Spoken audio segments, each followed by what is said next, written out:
오늘도 다윗 왕의 그 제사를 맡은 사람의 이름과 또 섬기는 사람들의 이름이 나옵니다.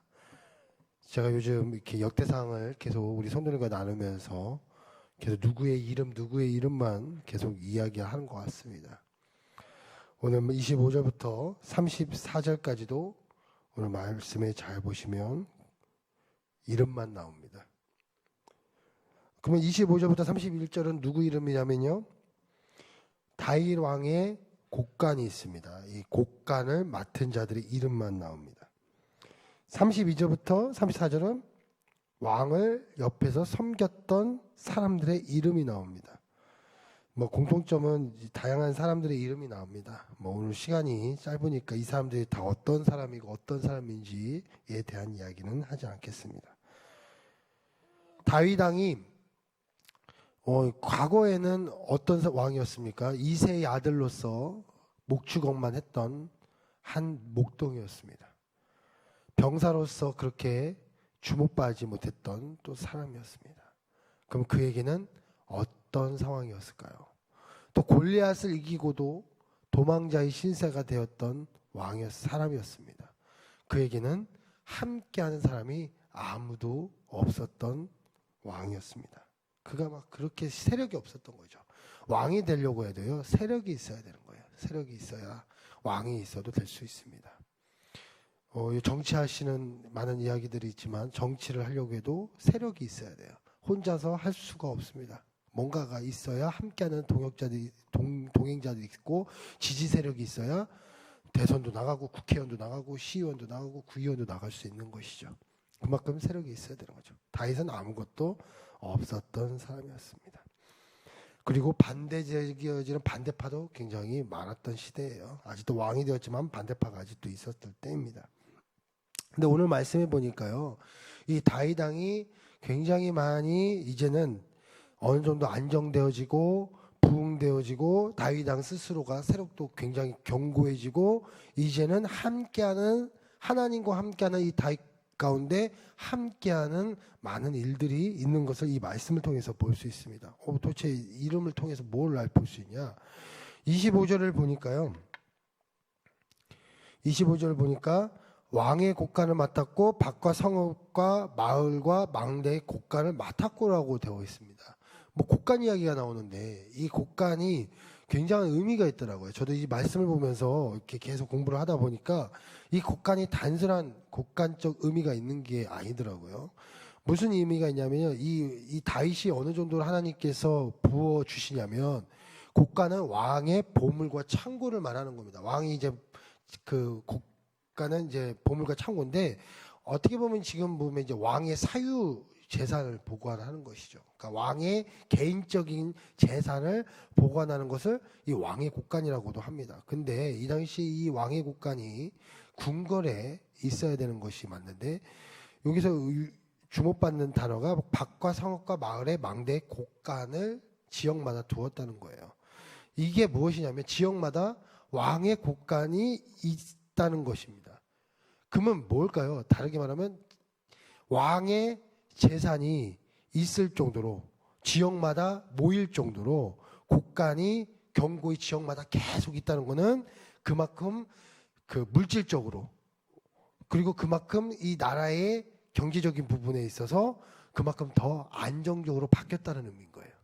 그러니까 왕이 이게 물론 사유재산적 의미도 있고 왕이 전쟁 때 이렇게 열어주고도 편하게 같이 백성들과 쓸 수도 있었던 다윗이었긴 하지만 그만큼 지역 곳곳에서 무엇이 필요할 때마다 금방금방 쓸 수 있을 정도로 그만큼 곡간이 지역마다 계속 있었다는 것이죠. 그러니까 돈이 없으면 어떡합니까? 어디 한 곳에서만 모아놓겠죠. 근데 지역마다 이 모든 것들이 풍족하게 재산이 나눠졌다는 것은 그만큼 재산이 그만큼 지역마다 많이 넘치기 시작했다는 겁니다. 그러니까 이게 바로 다윗의 어떻게 보면 제가 오늘 또 너무 역사적인 얘기를 하는 것 같은데 그만큼 다윗이 그 시대에 물질적으로도 풍요로운 재산을 누릴 수 있을 정도로 많아졌다는 것이 이 곡간의 상징적인 의미입니다. 그만큼 다윗의 아무것도 없었던 그는 도망자의 신세고 아무것도 없고 반대되어지는 사람도 많았고 지금 뭐 역대상 보지만 계속 여러 가지 많은 사건도 있음에도 불구하고 계속 하나님께서 채우셔서 지역마다 왕의 사적 재산의 곳간이 넘칠 정도로 많아지기 시작했다는 거예요. 이것이 다윗에게 누려지는 바로 재산적 의미를 볼 수가 있습니다. 두 번째로 보면요. 26절부터 30절에 보면 이름을 다 뺐습니다. 이름을 다 빼니까 이렇게 나와요. 밭 가는 농민, 포도원, 포도주 곳간, 평야의 감람나무, 뽕나무, 기름 곳간, 소대, 낙타, 나귀, 양떼, 소떼 이렇게 뭐 동물부터 나옵니다. 이것의 특징이 무엇일까요? 농업, 목축업이에요. 그러니까 이게 뭐 농사하는 거하고 그 다음에 양떼를 몰아가고 뭐 이런 막 동물을 키우는 것이죠. 이것이 지금 말하는 이 많은 것들을 관리할 수 있었던 사람이 발생했다는 것은 그만큼 이런 재산들이 많아졌다는 거예요. 한마디로 밭 가는 농민 장관, 뭐 포도원 장관, 포도주 곳간 장관이 계속 이곳저곳에 생기기 시작했다는 것이죠. 이 사람들이 곳간이 관리한다는 게 뭐 단순히 문만 잠그는 게 아니라 그곳을 관리하는 총책임자를 얘기하는 거잖아요. 그러니까 이런 것들을 총 담당하는 사람들이 지역 곳곳에 계속 생겼다는 거예요. 그만큼 안정적으로 바뀌었다는 겁니다. 그러면 뭘까요? 원래 이스라엘 민족이 유목민족입니다. 유목민족 뭐냐면 떠돌아다니는 민족이에요. 그래서 목축업을 주로 합니다. 그러니까 떠돌아다니면 농사를 못 짓잖아요. 떠돌아다니는 민족들이 어떻게 농사를 짓습니까? 다 동물만 키웁니다. 그리고 그 동물을 해서 우유와 뭐 이런 가죽 뭐 이런 것들을 다 모아가지고 농사하는 사람들과 바꿔치기를 하는 거예요. 그 당시는 그렇게 당연히 살아온 게 유목민족의 모습이었습니다. 이스라엘 백성들이 그렇게 떠돌아다니는 민족이었어요. 그런데 이런 사람들이 굉장히 많아지고 장관들이 많아지고 이런 걸 관리하는 사람들이 많아졌다는 말은 이제는 이 당시부터 본격적으로 이스라엘 백성들이 그 땅에 완전히 정복을 해서 이제는 터를 닦고 농사를 지을 정도로 안정적으로 바뀌었다는 얘기예요. 만일 농사를 진다는 거 막 힘이 약해요. 제가 김진용이 힘이 약한데 여기다 농사를 진다고 생각을 해보세요. 여기다 막 농사를 졌어요. 근데 갑자기 김발 목사님 와서 이거 내 땅이니까 내놔. 근데 제가 김발 목사님한테 싸우면 져요. 어떻게 됩니까? 몽땅 다 뺏기잖아요. 그러니까 힘이 약한 거죠. 근데 제가 딱 짓고 있는데 김발 목사님 와서 내 거 내놔 했는데 제가 때려서 넘어뜨려서 보내버렸어요. 그럼 어떻게 됩니까? 지킬 수 있는 힘이 있는 거잖아요. 똑같은 거예요. 지킬 수 있는 힘이 있기 때문에 농사를 지을 수가 있는 거예요. 만약에 지킬 수 있는 힘이 없으면 농사를 지을 수 없는 것이죠. 그런데 이렇게 많은 것들을 지을 수 있다는 것은 그만큼 가나안 땅에 완전히 정복했다는 의미예요.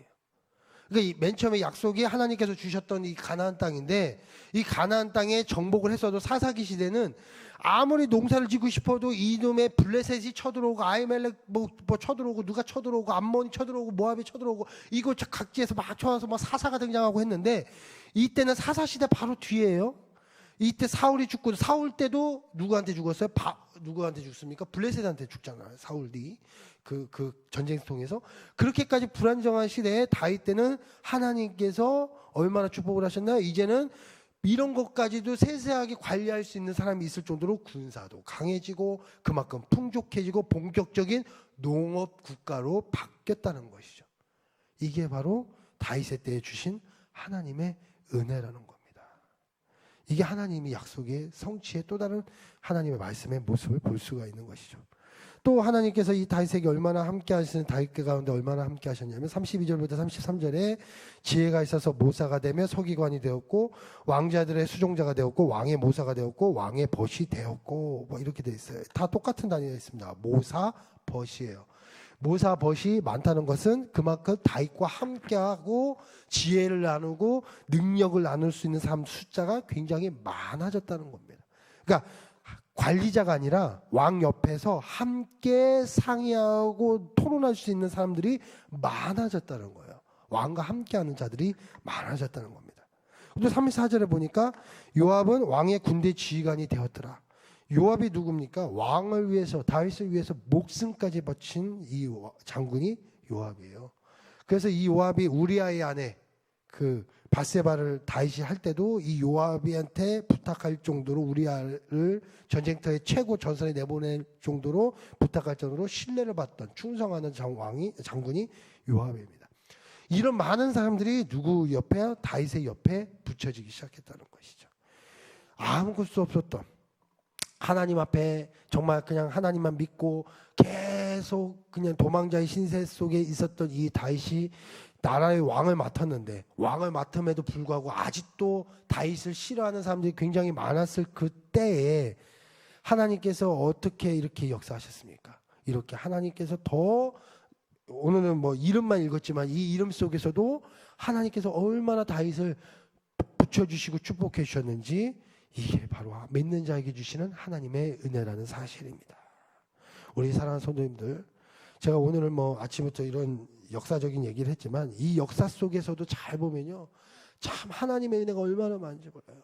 성경의 말씀적인 의미, 말씀 하나하나 구절 속에서도 은혜도 많이 받지만요, 이 역사적 상황도 막 보면요, 얼마나 아무것도 없었던 이 다윗이 어떻게 이렇게 하나님께서 다 붙여주시고 세워주시는지, 이게 다 하나님의 은혜라는 거 정말 얼마나 역사 속에서도 많이 알 수 있습니다. 우리 이 삶의 역사 속에서도 역사하시는 하나님, 지금의 우리 또 이 시국 속에서도 역사해 주시는 그 하나님, 그 하나님을 오늘도 믿고 믿음으로 오늘도 서며 하나님 앞에 나가시는 우리 모든 선전 되시길 축복드리겠습니다. 오늘도 역사하시고 은혜 주시는 하나님, 아무것도 없어도 이렇게 채워주시는 이 하나님이 이 성경 말씀 속에 나왔는데 우리 삶에도 어떠한 역사로 인도해 주실지 모르잖아요. 오늘도 그 하나님 믿고 바라보시는 우리 모든 선전 되시길 축복드리겠습니다. 기도하겠습니다.